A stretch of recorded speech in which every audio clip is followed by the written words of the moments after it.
행복하십니까? 여러분, 우리가 자녀들을 길러봅니다. 우리 자녀들이 하고 싶은 것 마음대로 제재 없이 통제 없이 마음대로 하면 행복한 인생입니까? 그렇지 않죠. 부모님이 하지 마라, 그것 안 된다, 이것 해라 라고 얘기하지만 그 부모님의 사랑과 관심에 따라서 그 부모님의 말씀을 잘 듣고 그 양육 가운데서 자라나는 것이 행복한 자녀입니다. 우리가 분명히 압니다. 그런데 우리 인생 가운데 우리는 우리가 생각하는 대로, 우리가 계획하는 대로, 우리의 플랜대로 일들이 진행되면 행복하다라고 생각할 때가 많습니다. 지금 우리가 이민자로 살아가는 이 삶 속에서도 우리의 삶의 플랜들을 우리가 계획합니다. 어느 정도 되면 어느 정도 위치에 가고, 몇 년이 지나면 어떤 일들을 하고, 그 다음에는 뭘 하고, 그 일들이 차근차근 착착착 진행되면 내 인생 행복하다라고 생각합니다. 물론 삶의 모습들, 외형적으로 드러난 모습들은 그렇게 살아갈 수 있습니다. 그러나 우리의 마음 중심에 여전히 아직도 내가 내 인생의 주인이라고 하는 착각 속에 빠져서 내가 내 인생을 플랜하고 내가 내 인생을 통해서 기쁨을 누리고 만족을 누리고 성취를 누리는 것에 빠져 있다라면 문제죠. 어떻게 돼야 됩니까? 하나님이 오셔서 우리의 삶을 개입하시고 우리의 삶을 터치해 주셔야 됩니다. 바꿔 주셔야 됩니다. 좋게 말하면 터치고요, 조금 우리 표현으로 하면 손 좀 보셔야 됩니다. 그죠? 영국의 TV 방송 프로그램에 슈퍼낸이라고 하는 그런 프로그램이 있었습니다. 슈퍼낸입니다. 낸인데 그 아이를 돌보는 그런 사람인데 너무 잘해서 슈퍼낸이에요. 조 프로스트라고 하는 사람이 나와서요, 아이가 뭐 이렇게 땡깡 부리고 엄마 말 안 듣고 자기 욕심대로 하고 바닥에 누워서 막 울고 발로 막 동동거리고 동생 때리고 집안을 어지럽히고 막 그런 친구들 있잖아요, 그죠? 그런 친구들을 도저히 감당을 못합니다 하고 이렇게 영상을 찍어가지고 그분에게 보여주고 그분이 와서 하는 걸 이렇게 하루 종일 딱 봐요. 그리고 나서는 어머님 나가 계십시오. 그리고 나서 그 슈퍼내니가 뭐 하죠? 손 보는 거죠. 딱 손을 보면 이 아이가 완전히 바뀝니다. 너무 어린이 교육에 이렇게 많은 도움을 주는 그런 레슨들이, 포인트들이 많이 있습니다. 그래서 미국에서도 그 프로가 방영이 되었고요, 미국판으로. 한국에도 우리 아이가 달라졌어요 하면서 2005년부터 했다 그러더라고요. 저는 한국 거는 못 봤습니다. 못 봤는데 같은 맥락에서 그렇게 했다 그러더라고요. 그 아이를 행복하게 하기 위해서, 그 아이의 인생을 의미 있게 하기 위해서 손을 봐야 됩니다. 손을 보면 그 아이가 바뀌어지죠. 아브라함의 인생 가운데 하나님께서 찾아오셨습니다. 손을 보셨습니다. 그리고 그의 인생이 바뀌어졌습니다. 오늘 설교 제목을 사실은 아브라함이 달라졌어요 이렇게 하려고 그랬는데 조금 웃기는 것 같아서 제가 이렇게 얘기를 했는데 내가 아브라함이 달라졌어요 할 걸 잘못했다는 생각이 좀 들기도 합니다. 고칠까 싶기도 하고. 아브라함이 달라졌어요. 우리 아브라함이 바뀌었어요. 어떻게 이렇게 놀라운 변화가 나타날 수 있느냐 하는 것입니다. 12장에 보면 아브라함이 두려워했었습니다. 세상을 염려했었습니다. 아브라함이요, 머리가 잘 돌아가는 사람입니다. 아브라함이 무턱대고 애굽으로 내려갈 때 그냥 대책 없이 내려가서 사건이 벌어지니까 그제서야 거짓말한 사람이 아니고요, 내려가기 전에 애굽에는 이런 풍습이 있다던데 그러면서 문화를, 그쪽의 컬처를 공부를 했어요. 미리 사전 조사를 하고 괜히 갔다가 예쁜 우리 아내 빼앗기고 나도 죽고 그럴 필요는 없지, 우리 아내를 동생이라고 하자, 또 사실이니까 그렇게 해서 내려갔던 거예요. 머리가 잘 돌아갔던 사람입니다. 그런데 그렇게 계산하고 따져보고 실리를 따졌던 그런 사람이 오늘 본문에 보면 전혀 다른 모습이 나타나고 있다라는 거예요. 왜 그런 일이 가능했을까?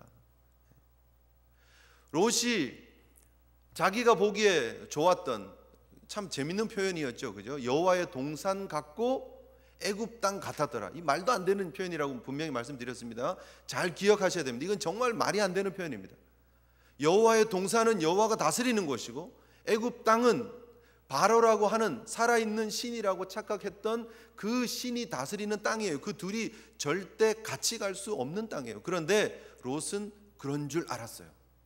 그리고 그 땅으로 갔어요. 근데 아브라함의 입장에서 보면 사실 섭섭할 수 있잖아요. 어떻게 조카가 그럴 수 있느냐는 거죠. 어떻게 삼촌한테 그래도 삼촌이 먼저 하세요. 좋은 땅 가지고 가세요. 제가 그 다음에 가야지. 지금까지 사실 제가 삼촌 따라왔는데 제가 그래도 삼촌 덕에 이만큼 누리고 이만큼 부유하게 된 것도 다 삼촌 덕인데 삼촌 하세요.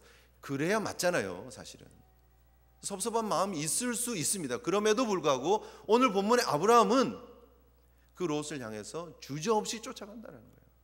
무엇이 아브라함을 이렇게 바꿔놓고 성숙한 모습으로 만들어 갔느냐는 것입니다. 오늘 본문의 배경을 우리가 잠깐 살펴보면서 아브라함의 그 놀라운 변화의 모습을 함께 보기를 원합니다. 여러분, 지난주에 이제 아브라함과 롯이 갈라졌습니다. 아브라함은 어디에 머물었죠? 가나안에 머물렀고요. 롯은 어디로 갔죠? 소돔 땅, 고모라 땅을 갔습니다. 하나님이 심판하시기 전에 그곳은 정말 여호와의 동산같이 푸르른 땅이었습니다. 물된 곳이었습니다. 그런데 그러고 나서 시간이 조금 지났습니다.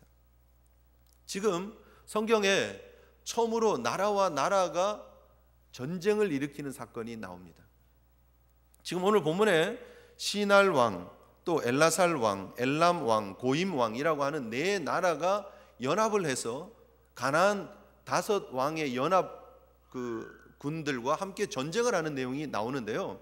지금 시날, 엘라살, 엘람, 고임이라고 하는 그 지역의 왕들이 어느 지역이냐 하면요, 소위 말하는 비옥한 초승달 지역, 메소포타미아 지역 전체를 아우르는 나라의 왕들이 대표적으로 모인 거예요.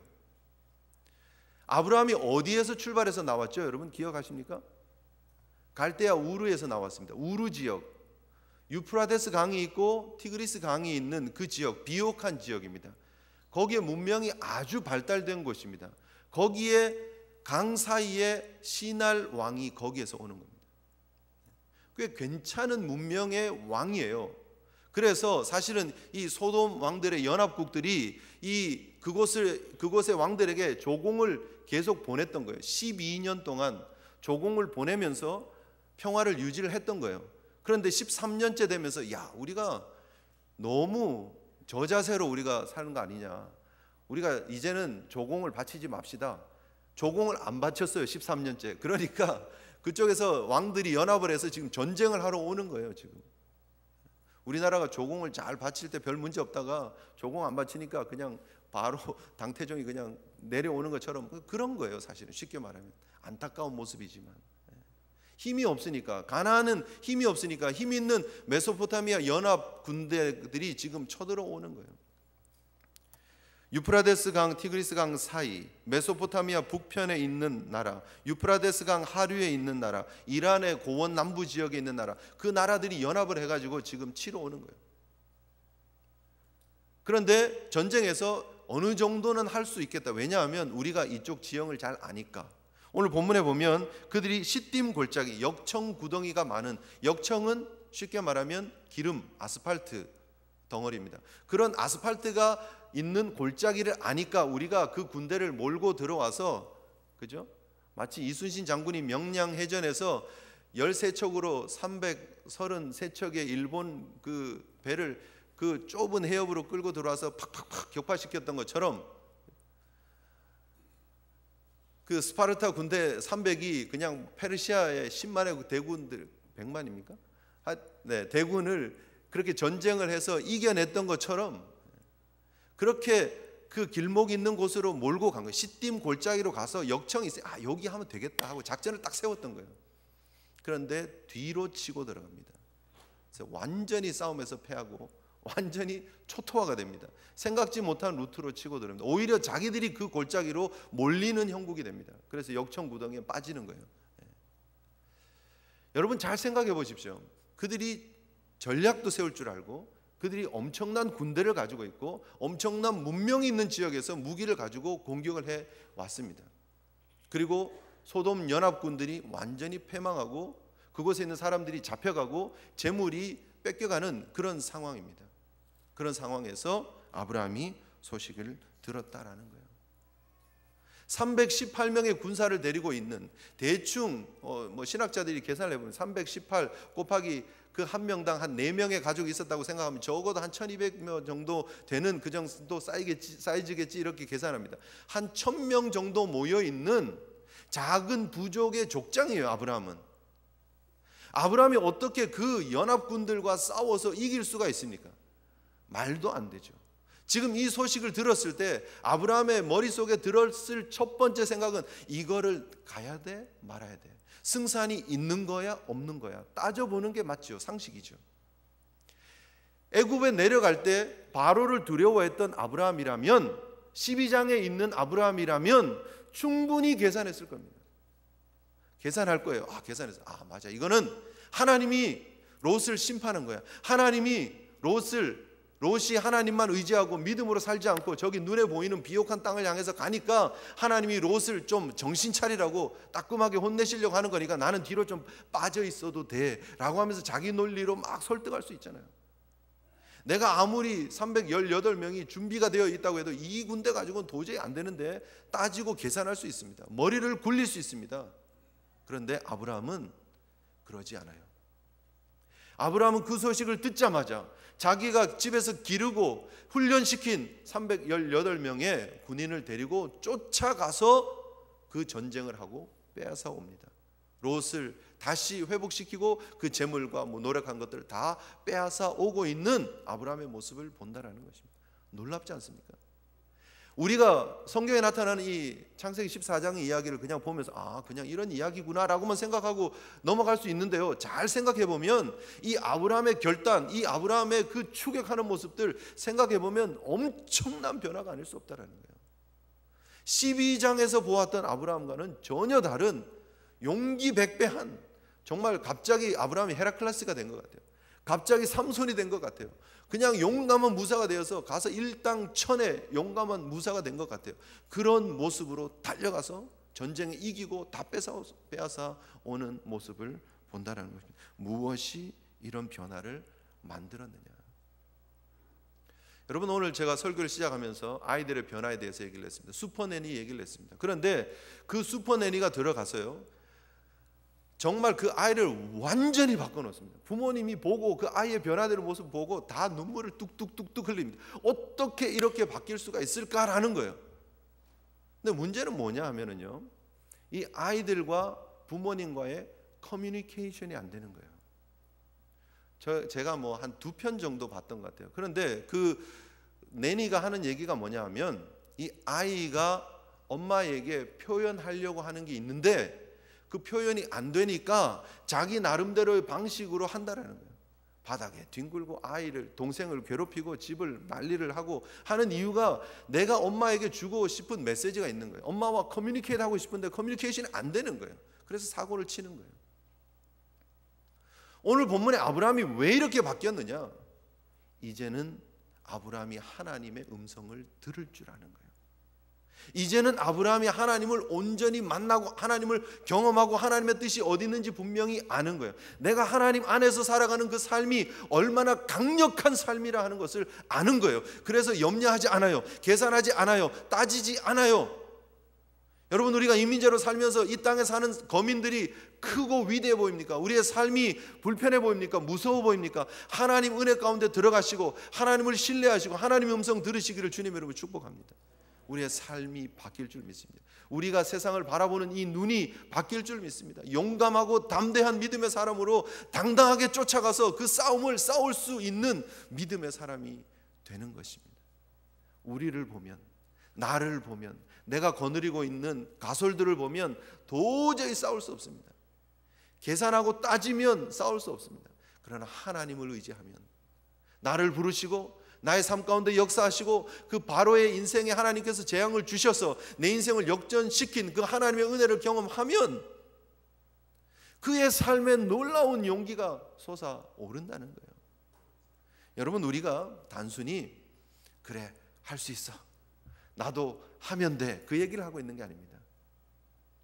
우리 속에, 내 속에 있는 잠재력을 끌어올려서 나도 할 수 있어 라고 그렇게 용기를 가지고 전진합시다 그 얘기를 하는 게 아닙니다. 아브라함이 할 수 있는 것 아닙니다. 아브라함이 여전히 무능한 사람이고, 여전히 불안한 사람이고, 여전히 상황을 보면 기가 죽을 수밖에 없는 인생입니다. 그런데 이 아브라함이 변화될 수 있는 것은 능력의 하나님을 의지했기 때문입니다. 내 삶에 함께 하시는 하나님을 볼 수 있었기 때문입니다. 그 하나님과 교통하고, 그 하나님과 소통하고, 그 하나님과 커뮤니케이션이 회복되어졌기 때문이에요.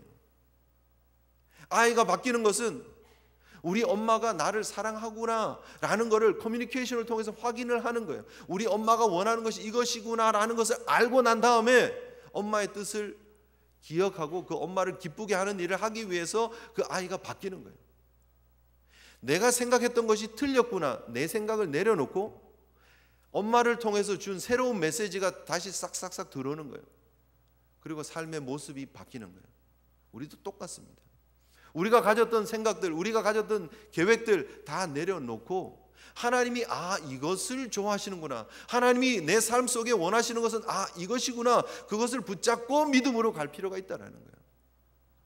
오늘 우리가 다시 한번 하나님의 말씀 앞에 또 섭니다. 여러분 또 집에 가셔서 성경을 읽으실 겁니다. 그때마다 우리가 기억해야 될 것이 무엇인가? 하나님의 메시지가 우리 속에 들려져야 돼요. 하나님의 음성이 우리 속에 들려져야 됩니다. 그리고 나서 우리가 그 하나님의 뜻을 붙잡고 우리의 삶이 수정되어져야 된다는 거예요. 하나님의 말씀이 우리의 인생을 손보시는 역사가 있기를 축복합니다. 오늘 우리 하나님께서 우리에게 오셔서 계산하지 마라, 따지지 마라, 용기를 가져라, 내가 함께 하시겠다라고 하는 거예요. 그러니까 아브라함이 일어나는 거예요. 대단하지 않습니까? 그 아브라함이 지금 어디에 있습니까, 여러분? 지금 아브라함이 어디에 있습니까? 13절 한번 보십시오. 13절. 여기에 나타나는 아브라함의 두 가지의 놀라운 특징이 나타납니다. 첫째는 도망한 자가 와서 누구에게 옵니까? 아브라함에게 찾아왔어요. 왜 왔을까요? 왜 왔을까요? 한번 생각해 보세요. 좀 재밌지 않습니까? 다섯 왕들이 다 연합을 해서 전쟁을 했는데 그들이 뻥 하고 졌어요. 그리고 소돔 백성들이 다 잡혀갔어요. 그런데 아브라함한테 와서 이 얘기를 전하면 무슨 대책이 있다고 여기까지 도망와서 아브라함에게 왔겠습니까? 그런데 아브라함에게 오면 아브라함이 뭔가 할 수 있을 거라고 하는 기대를 가지고 찾아왔다라는 거예요. 오늘 본문에 나타나는 아브라함의 두 가지 특징이 있습니다. 첫째는 아브라함이 히브리 사람 아브라함이라고 표현합니다. 처음으로 성경에 히브리라고 하는 표현이 나옵니다. 히브리 사람이라고 하는 표현이 나옵니다. 어떤 표현인지 정확하게 모르지만 신학자들은 건너온 사람이라 그런 의미를 가지고 있다라고 생각을 합니다. 살고 있던 원래 거주민이 아니라 건너온 사람이에요. 다른 땅에서 건너온 사람 아브라함이 이제는 그 건너온 사람 아브라함이라고 할 정도로 그의 별명이 생길 정도로 그 지역에서 탁월한 인생을 살아가는 거예요. 영향력 있는 인생을 살아가는 거예요. 진짜 괜찮지 않습니까? 누구라도 오면 아브라함을 인정하고 존중하고 그에게 하나님의 솔루션이 있는 줄 알고 찾아올 수 있는 사람 아브라함으로 그의 삶이 바뀌었다는 거예요. 여러분, 우리 안에 그런 모습들이 있어야 됩니다. 그런 변화가 있어야 됩니다. 예수 믿기 이전과 예수 믿고 난 다음에 우리 주변의 사람들이 우리에게 와서 삶의 솔루션을 물을 수 있는, 인생의 문제들이 있을 때 찾아와서 당신 예수 믿는 사람 아닙니까? 내가 이런 상황인데 어떻게 했으면 좋겠습니까? 물어볼 수 있는 인생들이 좀 돼야 된다는 거예요. 아멘이십니까? 우리가 세상 앞에 가서 기웃기웃하고 세상 앞에 가서 눈치 보고 세상 앞에 가서 어떻게 날 좀 도와줄 수 있는 방법이 없습니까? 당신이 부자인데 어떻게 부자가 될 수 있습니까? 당신이 하는 그 모습으로 보면 자녀들이 잘 되는 것 같은데 어떻게 하면 자녀 잘 키울 수 있습니까? 물론 전문가들을 무시하자는 얘기는 아니지만 그들이 우리에 와서 좀 답을 물어볼 수 있는 그런 하나님 중심의 좀 탁월한 인생들을 좀 살아갈 필요가 있다라는 거예요. 놀라운 도전이 여기에 또 하나 있는데요. 무엇이냐면 318명의 군사를 데리고 그가 출발을 했는데 한 명도 성경에는 적어도 그 군사들이 반항했다, 거부했다, 못 가겠다 뭐 그렇게 했다는 표현이 없다는 거예요. 그냥 일사불란하게 출동하니까 쫙 준비해가지고 318명이 그냥 쫙 가서 전쟁하고 쫙 잡아옵니다. 여러분이 아브라함 식솔에 훈련받은 군사라면 지금 이 4개국 연합군 군대하고 여러분 318명이 나와서 전쟁한다 그러면 여러분 기분 좋게 쫓아가겠습니까? 생각이 있으신 분 같으면, 그죠? 앞뒤 좀 재보면 절대 못 갑니다. 갈 수가 없는 상황이죠. 그런데 이 아브라함은 히브리 사람이라는 별명만 가진 것으로 끝나는 것이 아니라 실질적으로 삶 속에서 그들의 모든 가솔들에게 영향력 있는 거룩한 영향력을 끼치는 사람으로 살았다는 거예요. 적어도 자기가 훈련하고 길리운 사람들은 아브라함의 말이라면 진짜일 것이다. 하나님이 함께하는 아브라함과 함께하면 분명히 승리할 것이다. 아브라함이 가자. 그럼 318명이 다 일어나서 갔다 올게. 여보 여기 잠깐 있어요 하고 그냥 즉 가는 거예요. 그냥 앞뒤 따지지 않고 그냥 가는 거예요. 놀랍지 않습니까? 여러분이 함께 일하고 있는 그 직장에서 여러분의 말이라면 우리 이분이 하는 얘기라면 다 맞을 거다. 될 거다. 그렇게 믿고 여러분이 말 한마디 하면 쫙 먹힙니까? 여러분 학교 다니면서 여러분 친구들에게 적어도 나는 이렇게 공부합니다. 내 생각에는 이렇게 하는 게 맞는 것 같습니다. 라고 여러분들이 학교에서 의견을 내면 여러분 친구들이 여러분 말을 쫙 듣습니까? 좀 우리 속에 그런 거룩한 삶의 모범이 있고 도전이 있는 모습들이 있어야 되지 않느냐 하는 거예요. 아브라함이 변했습니다. 그냥 가서 전쟁 한번 잘했다로 바뀌는 게 아니라 그가 그 전쟁을 수행할 수 있는 준비가 되어진 사람으로 바뀌어졌다라는 거예요. 놀랍게 하나님을 만나고 하나님을 경험하고 하나님을 체험하고 난 이후에 아브라함의 인생은 완전히 바뀌었습니다. 하나님 중심으로 바뀌었습니다. 그리고 그 하나님 중심의 삶은 그 모든 주변을 변화시키고 영향을 끼치는 모습으로 바뀌었다라는 거예요.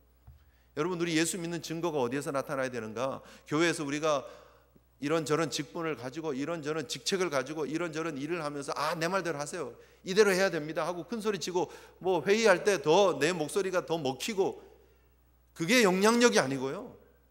우리 삶의 현장에 나가서 여러분이 살아가면서 말하는 한마디 한마디가 의미 있는 모습으로 다가가고 그들의 삶을 도전하고 그들의 삶을 뒤집고 여러분들이 그 속에서 하나님의 거룩함을 드러내는 것, 그것이 진짜 영향력인 줄 믿습니다.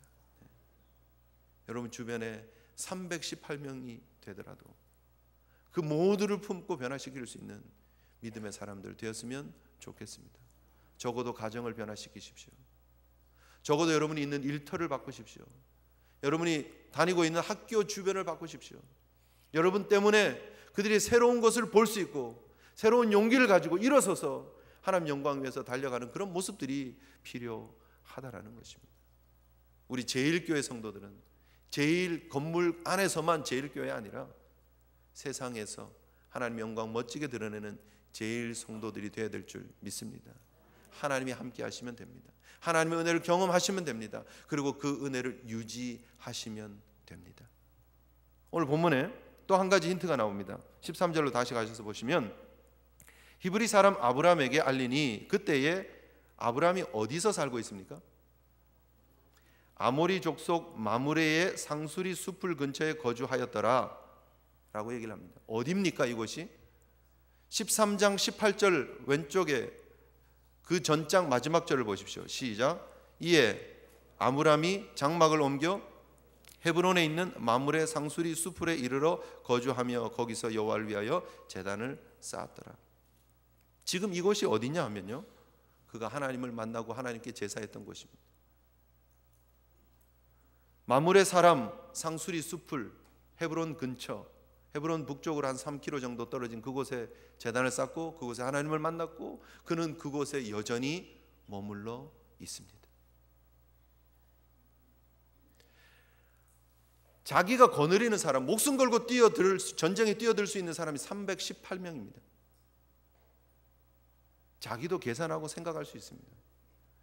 4개의 왕들의 연합군을 싸워서 이길 수 있는 전투력이라면 분명히 북쪽으로 올라가서 예루살렘을 거쳐서 그 위로 갈릴리 지역으로 가서 골란 지역이나 두로와 시돈 지역 충분히 정탐하고 올 수 있습니다.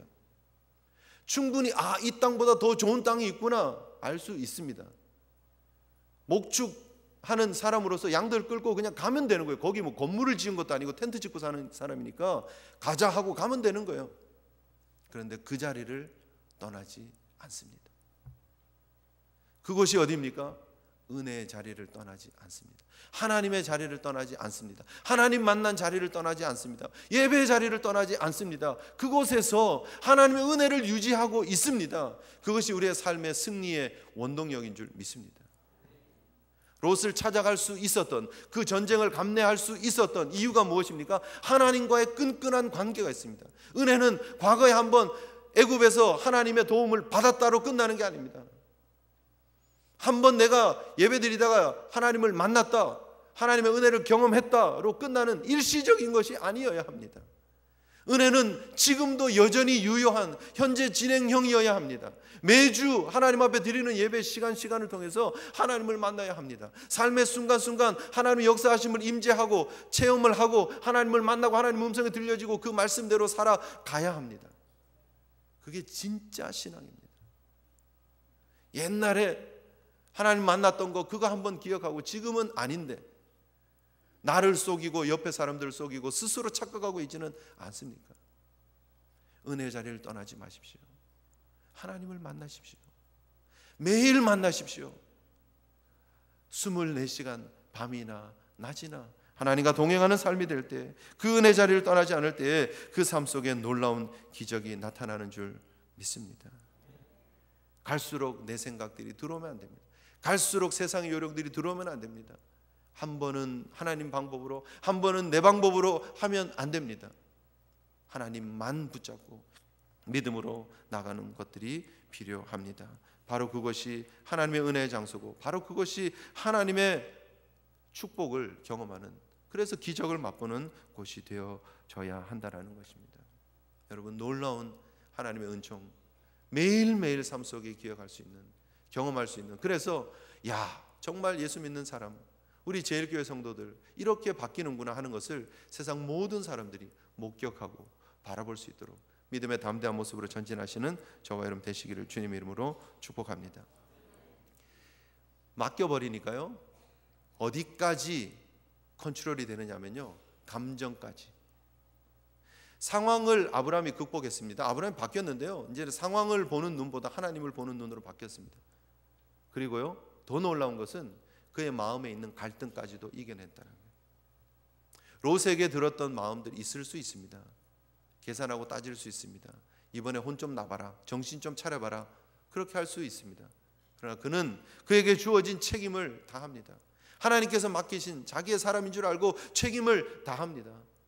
그리고 자기가 속해 있는 그 지역, 물론 뭐 그때 당시에 자기가 그날 소돔 왕이랑 연합을 해서 내가 조공을 바칠 테니까 우리 같이 잘합시다, 뭐 그렇게 동맹을 맺었던 것 아닙니다. 그럼에도 불구하고 그 지역에 거하는 사람으로서 자기의 책임을 다합니다. 여러분, 우리가요, 예수 믿는 사람으로서 우리 주변을 보면서 내 삶의 모습들을 좀 점검할 필요가 있습니다.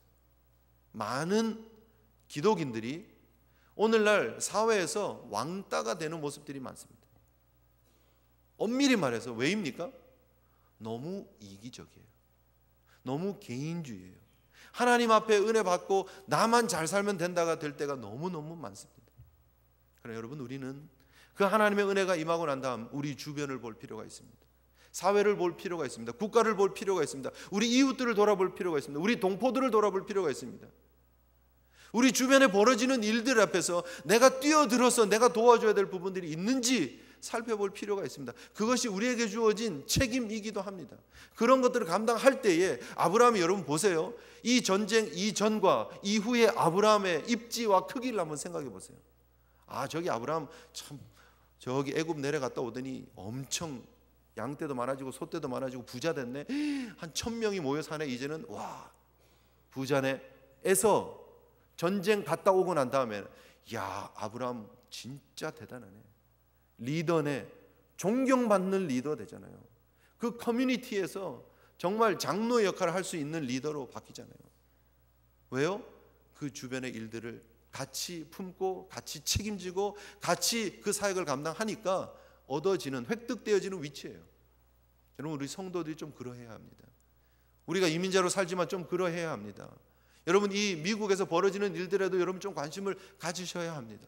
미국이 어느 방향으로 영적으로 지금 흘러가고 있는지 관심을 가지셔야 합니다. 여러분, 투표할 때 되면 좀 투표권이 있으신 분들은 가서 적극적으로 투표도 좀 하셔야 합니다.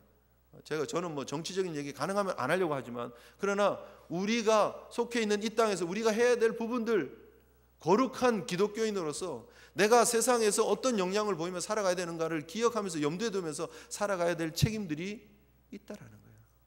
우리 다음 세대들 볼 필요가 있습니다. 우리 주변을 볼 필요가 있습니다. 우리가 할 수 있는 일들을 찾아야 합니다. 그리고 그 책임들을 감당하는 모습들이 있어야 됩니다. 어떠한 모습이라도 하나님 앞에 여러분 멋지게 주님 앞에 쓰임받는 저와 여러분 되었으면 좋겠습니다. 누가 쓰임받았다고요? 준비된 사람이요. 여러분, 의욕만 가지고 되는 건 아닙니다. 성경은 분명히 그렇게 얘기를 하고 있습니다. 그의 조카가 사로잡혔음을 듣고, 여기 원래 원문은요 조카가 아니고 형제입니다. 형제. 근데 한국적인 표현을 하니까, 정확한 관계를 따지니까, 우리는 유교 사회니까 조카라고 정확하게 번역을 하려고 노력을 했던 거예요. 근데 형제라는 표현을 씁니다. 아브라함에게서는요 롯이 조카라기보다는 형제 같은 사람이요, 자기 피부치예요. 끈끈한 사람이요. 그래서 쫓아가는 거예요. 보세요. 아브라함의 마음에, 감정에 이미 하나님의 터치하심이 있었잖아요. 미워하는 마음들 없습니다. 계산하는 마음 없습니다. 그저 내 형제 같은 롯이니까 가서 품는 거예요.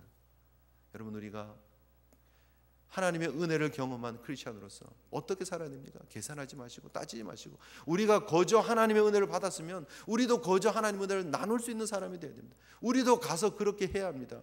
사마리아인을 통해서 우리에게 주는 도전이 무엇입니까? 그렇게 하라는 거예요. 예수님이 발을 씻기고 난 다음에 우리에게 주시는 도전이 무엇입니까? 그렇게 하라는 거예요. 실천하는 삶이 되라고 우리에게 도전을 하고 있는 것입니다. 여러분, 그 실천을 하기 위해서 준비하셔야 합니다. 14절로 다시 가셔서 보면, 그 말을 들었는데 그때 집에서 길리고 훈련된 사람이 있었다는 거예요.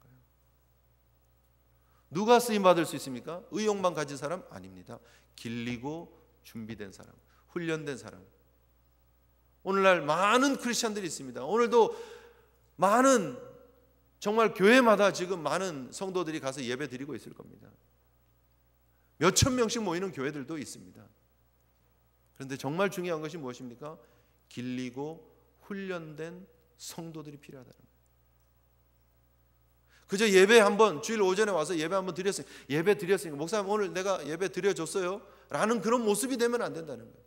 드려주는 게 아니라 예배를 통해서 하나님을 경험하고 그 은혜가 너무 감사해서 훈련받고, 오후 성경 공부도 오시고, 제자대학도 내년에 또 신청받으면 거기 등록하시고 훈련받고, 그때 하나님 앞에 쓰임받는 거예요. 여러분, 준비된 만큼, 훈련받는 만큼 쓰임받는 거예요.